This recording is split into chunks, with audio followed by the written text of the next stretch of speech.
Hello दोस्तों, स्वागत है आप सभी का एक बार फिर से हमारे यूट्यूब चैनल में। आशा करते हैं आप लोग स्वस्थ होंगे, मस्त होंगे, अपनी तैयारी में व्यस्त होंगे। मैं पंकज कुमार आपको मध्यकालीन इतिहास से संबंधित या कह सकते हैं जो जलालुद्दीन अकबर या मुगल काल से संबंधित अगली कक्षा लेकर उपस्थित हुआ हूँ। आज हम लोग बात करेंगे जो जलालुद्दीन अकबर होते हैं उनके नौ दरबारी रत्न होते हैं। उन्होंने अपने अपने जो नौ दरबारी रत्न होते हैं उन्होंने कौन से अनुवाद विभाग की स्थापना करते हैं, उन्होंने कौन से महान ग्रंथों का फारसी में अनुवाद करते हैं या अन्य भाषाओं में अनुवाद करते हैं। ऐसे तमाम बिंदुओं के बारे में आज की कक्षा में हम लोग बात करेंगे, क्योंकि यहाँ से आपसे कई बार क्वेश्चन पूछे गए हैं।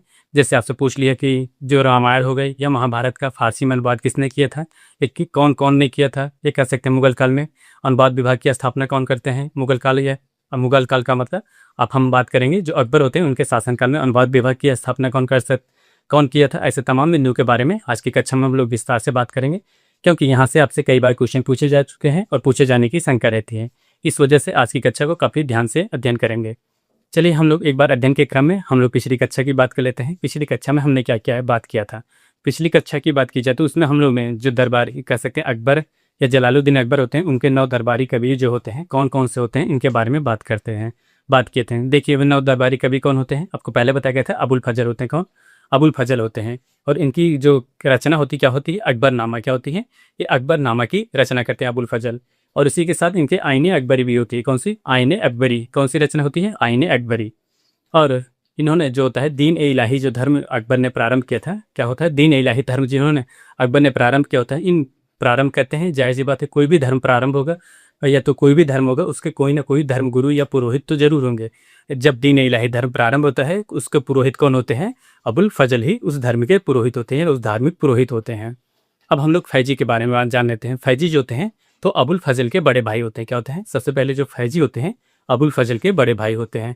इसी के साथ साथ उनको कौन सी उपाधि दी गई थी ये जान लेते हैं। उनको उपाधि दी गई थी मलिक उस सोहरा। कौन सी? मलिक उस सोहरा उनको उपाधि दी गई। जो होते हैं फैजी की बात की जाए तो वो होते हैं फैजी दरबारियों में राजकवि पद मिलता है। कौन से? फैजी को दरबार में राजकवि पद पर प्राप्त होता है, कह सकते हैं राजकवि पद पे आसीन होते हैं। और तीसरे आपको बताया गया था जो तानसेन होते हैं, तानसेन का जन्म या कह सकते हैं तानसेन का जो वास्तविक नाम था, ये कह सकते हैं जो पहले नाम था रामतनु था। क्या था? रामतनु। आगे चल के इनको तानसेन ये उपाधि मिलती है, कह सकते हैं इनको नाम मिलता है। इनका जन्म होता है, कह सकते हैं इनका संबंध जो होता है ग्वालियर राज्य से संबंध था। कहाँ पे? ग्वालियर राज्य से संबंध। इन्होंने अपने जीवन काल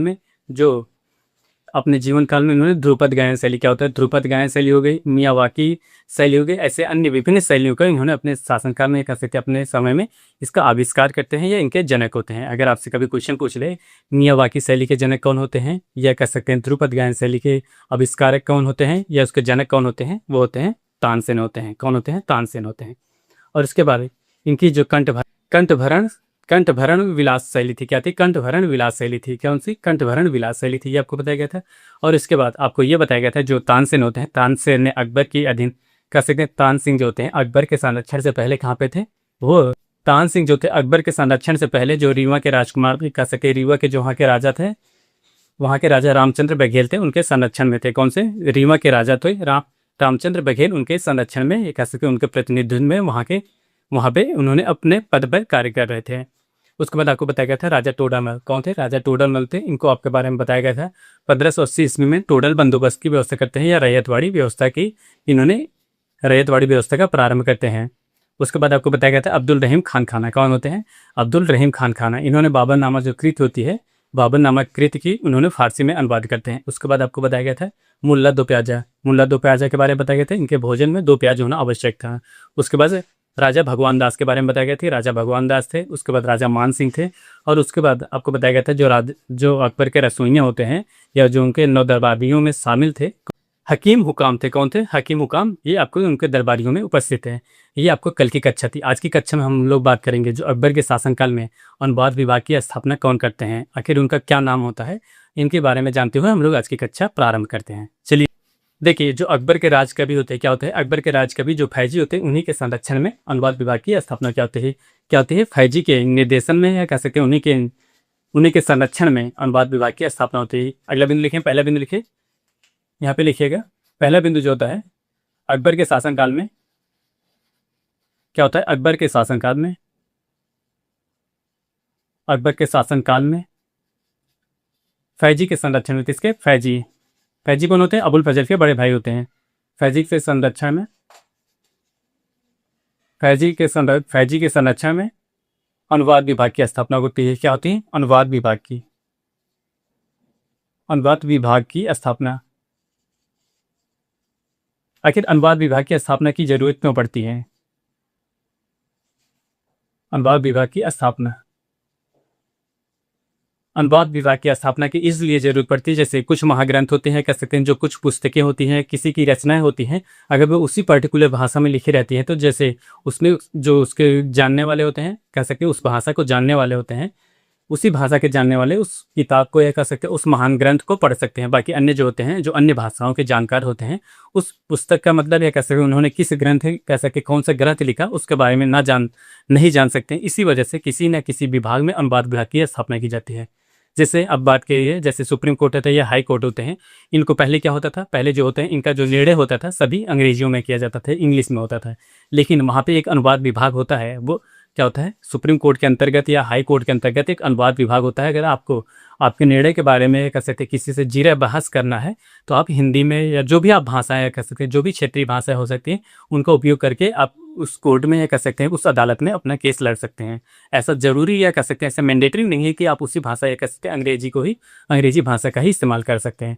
इसी वजह से जो पुस्तक होती है, ग्रंथ होती है, उन ग्रंथों को जानने के लिए अन्य भाषी लोग जो होते हैं, इनका अनुवाद किया जाता है। जैसे जो दोनों भाषाओं को जानने वाले होते हैं, वो भाषाओं उस ग्रंथ का उस भाषा में, जैसे कोई भाषा हो गई, हिंदी का अनुवाद किया, किसी ने अंग्रेजी में किया, अंग्रेजी का किसी ने फारसी में किया, फारसी का किसी तुर्की में, किसी अरबी में, ऐसे तमाम तरीके के जो पुस्तकें होती हैं उनका अनुवाद किया जाता है। अकबर के शासनकाल में अनुवाद विभाग की स्थापना कौन करते हैं? ये याद रखिएगा, अकबर के शासनकाल में जो फैजी होते हैं, उन्होंने अनुवाद विभाग की स्थापना करते हैं।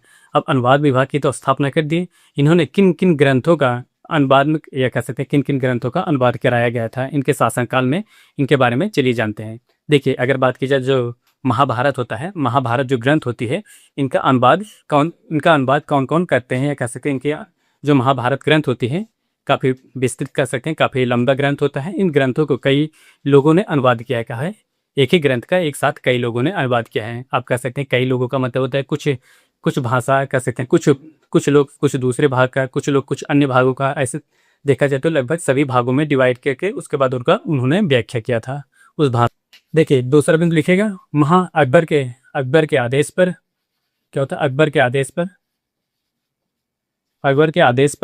आदेश से महाभारत का फारसी में अनुवाद। क्या होता है? महाभारत का फारसी में अनुवाद है। आखिर जब इसका फारसी में अनुवाद किया जाता था, जब कोई भी पुस्तक होगी उसका फारसी में भाषा में अनुवाद किया जाएगा, या किसी भी भाषा में अनुवाद किया जाएगा, उस पुस्तक का जो होता है नाम चेंज कर दिया जाता है। जैसे महाभारत का क्या नाम हो गया था? रजनामा। क्या होता है? रजनामा हो जाता है। अब जानने से ही, जो रजनामा होता है, रजनामा को कितने व्यक्तियों ने लिखा था? सबसे पहले क्या होता है, अब जिनके संरक्षण में अगर किसी अनुवाद विभाग की स्थापना की जाए, तो जाहिर सी बात है सबसे पहले उन्होंने भी इस पुस्तक के बारे में, या कह सकते इस पुस्तक का अनुवाद करते हैं, वो होते हैं फैजी। सबसे पहले व्यक्ति कौन होता है? यहाँ पे लिखिए, फैजी हो गए। उसके बाद दूसरे जो व्यक्ति होते हैं, अबुल फजल लिखिए। कौन होते हैं? अबुल फजल हो गए। और जो तीसरे व्यक्ति होते हैं इसमें, और तीसरे के होते हैं नकीब खां। कौन होते हैं? नकीब खां हो गए। और अगले लिखिएगा अब्दुल कादिर बदायूं। कौन होते हैं? यहाँ पे लिखे बदायूं। कौन होते हैं? अब्दुल कादिर बदायूं, यहाँ पे आप लिखे बदायूं थे। देखिए, क्या होता है, महाभारत के जब फारसी में अनुवाद करते हैं, तो उस पुस्तक का क्या नाम हो जाता है? रजमनामा हो जाता है। क्या होता है? रजमनामा हो जाता है। उस पुस्तक को फारसी में अनुवाद करने के लिए कई विद्वानों, या कह सकते हैं कई दरबारी कवियों का सहयोग मिलता है। इन दरबारी कवियों में बात की जाए तो कौन कौन होते हैं? जो फैजी होते हैं, अबुल फजल होते हैं, नकीब खां होते हैं, बदायूं होते हैं। इन महान ग्रंथ, जैसे कह सकते हैं महाभारत जैसे ग्रंथों का अनुवाद करते हैं फारसी भाषा में। जब फारसी में अनुवाद करते हैं, इसका क्या नाम हो जाता है? रजमनामा हो जाता है, या ये याद रखिए, आपसे एग्जाम में कई बार क्वेश्चन पूछा गया है कि जो महाभारत पुस्तक होती है उसका फारसी में अनुवाद होने के बाद उस पुस्तक का क्या नाम होता है? तो याद रखिए, वो होता है रजमनामा। इसके अनुवाद कौन कौन करते हैं? फैजी होते हैं, अबुल फजल होते हैं, नकीब खां होते हैं, बदायूं होते हैं, तथा अन्य जो होते हैं, अन्य दरबारी कवि भी इस जो महापुस्तक है, कह सकते पुस्तक के अनुवाद में अपना योगदान देते हैं। देखिए, ये तो महाभारत का हो गया। अब रामायण की बात कर लेते हैं। रामायण का फारसी में अनुवाद किसने किया था? कौन से? रामायण का। अगर रामायण की बात कीजिए, फारसी में अनुवाद किसने किया था? बदायूं ने किया था। कौन से? बदायूं। यहाँ पर लिखिएगा बदायूं, अब्दुल कादिर बदायूं। आपसे अगर क्वेश्चन पूछ ले कि रामायण का फारसी में अनुवाद किसने किया था, तो रामायण का फारसी में अनुवाद करते हैं बदायूं करते हैं। कौन से? बदायूं करते हैं। और महाभारत की अगर बात की जाए तो महाभारत का फारसी में अनुवाद कौन कौन करते हैं? फैजी करते हैं, अबुल फजल करते हैं, नकीब खां करते हैं और बदायूं करते हैं।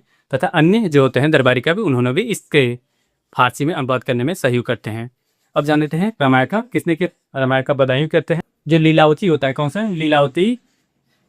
लीलावती पुस्तक जो होती है, लीलावती पुस्तक के लेखक, इसकी रचना कौन करते हैं? लीलावती जो पुस्तक होती है इसके लेखक होते हैं, कह सकते हैं इसकी रचना करते हैं फैजी। कौन होते हैं? लीलावती जो पुस्तक होती है इसका फारसी में अनुवाद कौन करते हैं? लीलावती जो पुस्तक होती है इसका फारसी में अनुवाद करते हैं फैजी। कौन करते हैं? फैजी। ये याद रखिएगा, आपसे कई बार एक क्वेश्चन पूछा गया है, लीलावती जो पुस्तक है, ये कह सकते हैं जो रचना है, इसका फारसी में अनुवाद कौन करते हैं? तो इसका अनुवाद करते हैं फैजी। और अगली पुस्तक लिखिए जो आपके कालिया दमन। कौन सी? कालिया दमन। कालिया दमन। कालिया दमन पुस्तक की बात की जाए तो इसका फारसी में अनुवाद कौन करते हैं? अबुल फजल करते हैं। कौन? अबुल फजल। अबुल फजल। अबुल फजल जो होता है, कालिया दमन नामक पुस्तक जो होती है उसकी रचना फारसी में करते हैं। देखिए, जो आपके परीक्षा के दृष्टिकोण से काफी महत्वपूर्ण थे, सबसे ज्यादा पूछा जाता है रामायण की किसने। जो रामायण आप पुस्तक होती है, रामायण पुस्तक है फारसी में अनुवाद कौन करते हैं? रामायण पुस्तक की जो फारसी में अनुवाद किया जाता है बदायूं करते हैं। और जबकि महाभारत पुस्तक की बात की जाए तो महाभारत पुस्तक जो होते हैं इसका अनुवाद करता है या फारसी में अनुवाद किया जाता है फैजी करते हैं, अबुल फजल करते हैं, नकीब खां करते हैं और बदायूं करते हैं। तथा अन्य जो दरबारी कवि होते हैं उन्होंने इसके अनुवाद में भी काफ़ी योगदान देते हैं। और लीलावती की बात की जाए तो जो लीलावती ग्रंथ होता है इसके रचनाकार कौन होते हैं? फारसी में अनुवादकर्ता कौन होते हैं? ये होते हैं फैजी। और ये पुस्तक आपके काफ़ी परीक्षा के दृष्टिकोण से महत्वपूर्ण होते हैं। कालिया दमन। क्या नाम है? कालिया दमन। नाम पुस्तक देखिए, नाम है कालिया दमन। और इस पुस्तक के फारसी में अनुवाद कौन करते हैं? इस पुस्तक का फारसी में अनुवाद करते हैं अबुल फजल करते हैं। देखिए, अकबर के शासनकाल में अन्य जो दरबारी कवि होते हैं, कह सकते हैं अन्य जो कवि होते हैं उनमें से सबसे ज़्यादा महत्वपूर्ण, कह सकते हैं काफ़ी महत्वपूर्ण होते हैं मोहम्मद हुसैन। कौन होते हैं? मोहम्मद हुसैन। ये याद रखिएगा, कौन होते हैं? मोहम्मद हुसैन का नाम याद रखिएगा। मोहम्मद हुसैन जो थे, कहाँ से इनका संबंध था? अगर बात की जाए तो इनका संबंध था कश्मीर राज्य से। कहाँ से? कश्मीर से। आखिर इनका जो कश्मीर से संबंध था, इन्होंने ये जो मुगल काल होता है, कह सकते हैं अकबर के शासनकाल में इनको कौन सी उपाधि दी गई थी? उपाधि की बात की जाए तो इनको जरी कमल। कौन? उपाधि की बात की जाए तो उपाधि इनको दी जाती है, इनको उपाधि दी जाती है जरी कमल, जरी कलम। जरी कलम। कौन सी उपाधि दी जाती है? जरी कलम। ये याद रखिएगा, काफ़ी महत्वपूर्ण है, आपसे कई बार एग्जाम में पूछा गया है। मुगल काल के दौरान, या कह सकते हैं जो अकबर होते हैं, अकबर के शासनकाल के दौरान वह कौन से इतिहास, कह सकते हैं कौन से कवि होते हैं जिनको जरी कमल की उपाधि दी जाती है? कौन से कवि होते हैं? याद रखिएगा, हुसैन, मोहम्मद हुसैन जो होते हैं इनको जरी कलम की उपाधि, कौन सी? जरी कलम की उपाधि दी जाती है। और ये प्रसिद्ध ग्रंथकर्ता थे। कौन थे? प्रसिद्ध ग्रंथकर्ता। ये याद रखिएगा, क्या थे? प्रसिद्ध ग्रंथकर्ता थे। याद रखिए, ये काफ़ी महत्वपूर्ण है, कह सकते हैं काफ़ी प्रसिद्ध थे। ये जो मुगल काल होता है अकबर के शासनकाल में ये काफ़ी प्रसिद्ध थे। किस वजह से प्रसिद्ध थे? इनका कार्य था ग्रंथकर्ता। इन्होंने कई ग्रंथों का निर्माण करते हैं, कई ग्रंथों की रचना करते हैं। इन रचना के क्रम में इन्हें कौन सी उपाधि दी जाती है? इनको उपाधि दी जाती है जरी कलम। कौन सी? जरी कलम, याद रखिएगा। और इनका संबंध कहाँ से था? इनका संबंध था कश्मीर क्षेत्र से। और अगले जो हम बात करते हैं हरविजय सूरी। कौन थे? हरविजय सूरी। आखिर ये कौन होते हैं? इनकी बात की जाए तो हरविजय सूरी आपको थी जो बताया गया, जो अकबर होते हैं, अकबर ने सभी धर्मों के सहयोग करते हैं और सभी धर्मों का संरक्षण करते हैं।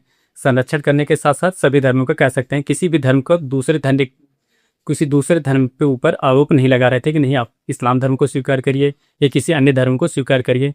जो होते हैं हरविजय सूरी जो होते हैं एक जैन कवि होते हैं। कौन होते हैं? जैन। ये कौन होते हैं? जैन साधु होते हैं। कौन होते हैं? जैन साधु होते हैं। अब बात करते हैं इनको उपाधि कौन सी दी जाती है। उपाधि की बात की जाए तो इनके शासनकाल में या अकबर के शासनकाल में इनको उपाधि मिलती है जगत गुरु की। कौन सी? जगत गुरु। इनको कौन सी उपाधि दी जाती है? जगत गुरु जो होते हैं इनको उपाधि दी जाती है जगत गुरु। कौन से होते हैं? हरविजय सूरी को कौन सी उपाधि दी जाती है? जगत गुरु।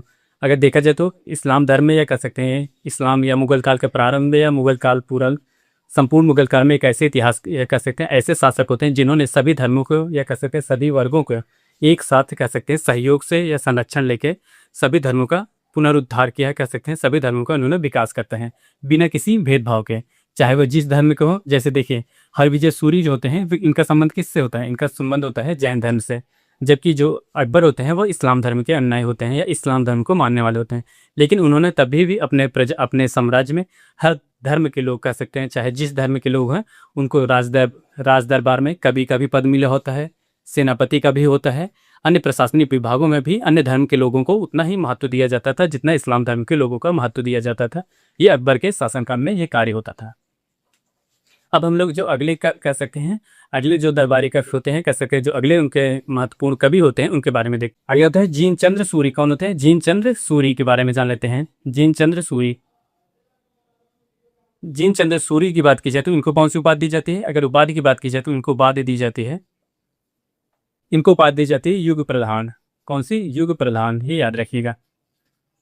ऑप्शन एग्जाम में पूछा जा सकता है कि अकबर के शासनकाल में, अकबर के शासनकालीन में वह कौन से कह सकते हैं कौन से दरबारी होते हैं, कह सकते हैं कौन से दरबारी कवि होते हैं, कह सकते हैं अकबर के शासनकाल में वह कौन से महापुरुष होते हैं जिनको युग प्रधान उपाधि दी जाती है? तो कौन से होते हैं?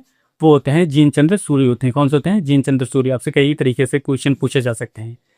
अकबर के शासनकालीन में वह कौन से शासक होते हैं, कह सकते हैं कौन होते हैं जिनको युग प्रधान उपाधि दी गई? कौन होते हैं? जिनचंद्र सूरी। कौन होते हैं? जिनचंद्र सूरी, याद रखिएगा। कि जो अकबर का शासनकाल होता है, अकबर के शासनकाल की बात की जाए तो अकबर का शासनकाल कितना होता है? 1556 से लेकर 1605 ईस्वी तक। क्या होता है? 1556 से लेकर 1605 ईस्वी तक।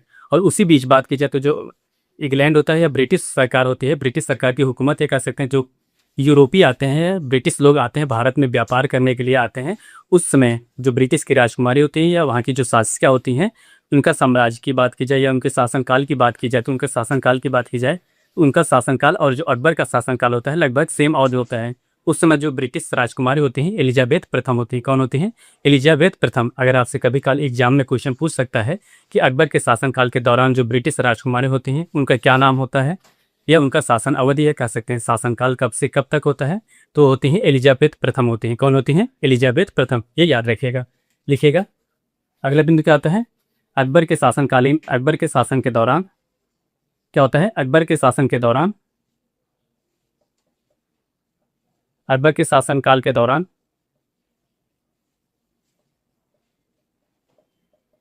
ब्रिटिश राजकुमारी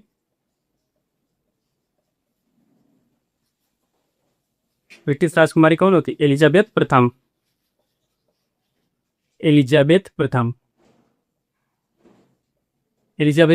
और जब एलिजाबेथ होती है, इनके कार्यकाल की बात करते हैं, इनका कार्यकाल कब से होता है? इनका कार्यकाल होता है एलिजाबेथ का 1558 ईस्वी से लेके, कब से? 1558 ईस्वी से लेके 1603 ईस्वी के बीच। कितना होता है? एलिजाबेथ जो प्रथम होती है इनका शासनकाल कब से कब होता है? इनका शासनकाल होता है 1558 ईस्वी से लेके 1603 ईस्वी के बीच। ये एलिजाबेथ का शासनकाल होता है ब्रिटिश सरकार या कह सकते हैं ब्रिटिश गवर्नमेंट के दौरान। और इसी दौरान कह सकते हैं जो अकबर का शासनकाल था, उसी दौरान कह सकते हैं जो ब्रिटिश ईस्ट इंडिया कंपनी होती है, यहाँ पे लिखिए BIC लिख लीजिएगा, कह सकते हैं इसको शॉर्ट फॉर्म में। ब्रिटिश ईस्ट इंडिया कंपनी को क्या लिखिए? शॉर्ट फॉर्म में BIC लिख लीजिए। इसका गठन जो होता है इंग्लैंड में कब होता है? इंग्लैंड में होता है। कहाँ पे गठन कहाँ पे होता है? ब्रिटिश ईस्ट इंडिया कंपनी की स्थापना कहाँ पे होती है? इंग्लैंड में होती है। कब होता है? दिसंबर 1600 ईस्वी में। कब?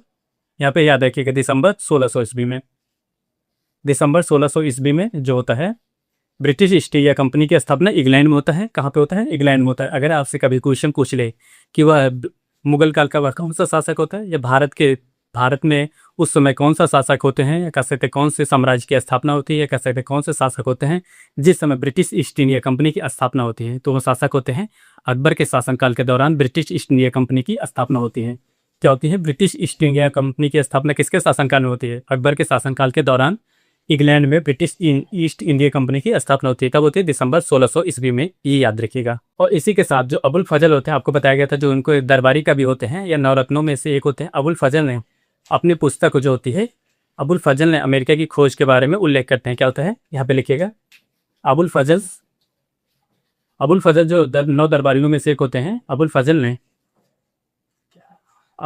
ने अमेरिका की खोज के बारे में उल्लेख करते हैं। किसकी? अमेरिका की खोज के बारे में। अमेरिका के खोज के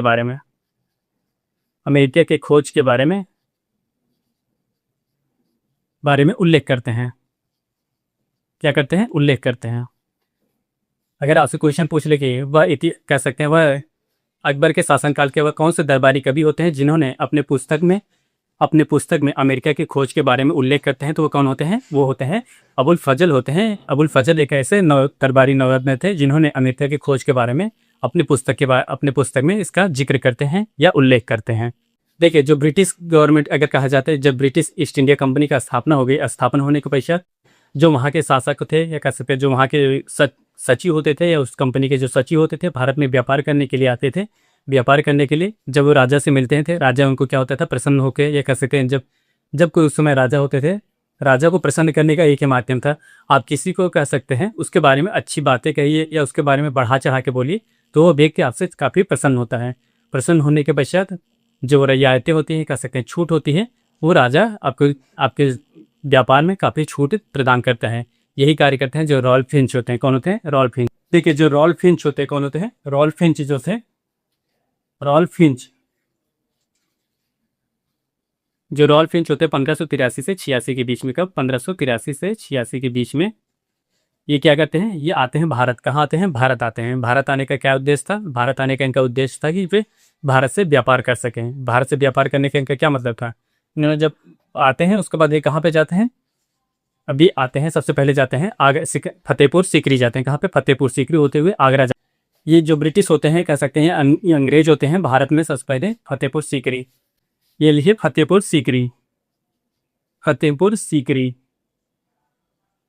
फतेहपुर सीकरी और आगरा। कौन? और आगरा।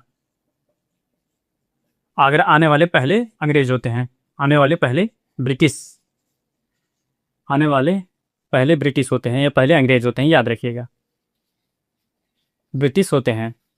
कौन होते हैं? रॉयल फिंच जो होते हैं 1583 से लेके 86 ईस्वी के बीच में ये भारत आते हैं। भारत आते हैं तो वो राजा से जब मिलते हैं, कह सके अकबर से मिलना चाहते थे। 1583 से लेकर 1586 में सबसे पहले वो फतेहपुर सीकरी जाते हैं। फतेहपुर सीकरी से फिर वे आगरा जाते हैं। देखा जाए जो फतेहपुर सीकरी होता है, फतेहपुर सीकरी से आगरा की दूरी जो होती है उस समय लगभग 36 किलोमीटर दूर थी। इतनी दूरी सफ़र करने के पश्चात वे फिर राजा के, कह सकते हैं अकबर के दरबार में उपस्थित होते हैं। आपसे एग्जाम में क्वेश्चन पूछा जा सकता है या पूछे जाते हैं या पूछे गए हैं, एक बार या दो बार, कई बार देखेंगे इससे क्वेश्चन पूछे गए हैं कि जो अकबर के शासनकाल में वह कौन सा ब्रिटिश, कह सकते हैं ब्रिटिश गवर्नर होता है या कह सकते हैं ब्रिटिश नागरिक होता है जो अकबर के शासनकाल में आता है? तो वो कौन होते हैं? रॉयल फिंच होते हैं। कौन होते हैं? रॉयल फिंच जो होते हैं वो अकबर के शासनकाल में पहले ब्रिटिश नागरिक होते हैं जिन्होंने अकबर के शासनकाल में भारत आते हैं। कब आते हैं? 1583 से 86। अब अकबर का शासनकाल की बात की जाए, 1556 से लेकर 1605 ईस्वी के बीच ये कार्यकाल होता है और इसी बीच देते हैं रॉयल फिंच की एंट्री होती है भारत में। आज के लिए बस इतना ही। अब हम लोग कल की क्लास में देखेंगे कि आगे आखिर जो अकबर होते हैं इनके शासनकाल में ऐसे और कौन से कार्य होते हैं जिससे इनके साम्राज्य का काफ़ी विस्तार कर सकते हैं सभी धर्मों को लेकर आगे चल के। अभी हम लोग जिनकी कक्षा होती है, अभी हम लोग बात करेंगे जो दीन इलाही धर्म होता है, ये सब के बारे में जानते हुए फिर हम लोग कल कक्षा प्रारंभ करेंगे। आज के लिए बस इतना ही। आप हमारे चैनल पर नए हो तो चैनल को लाइक करें, शेयर करें, सब्सक्राइब करें। मिलते हैं नेक्स्ट वीडियो में, तब तक के लिए धन्यवाद। Bye bye.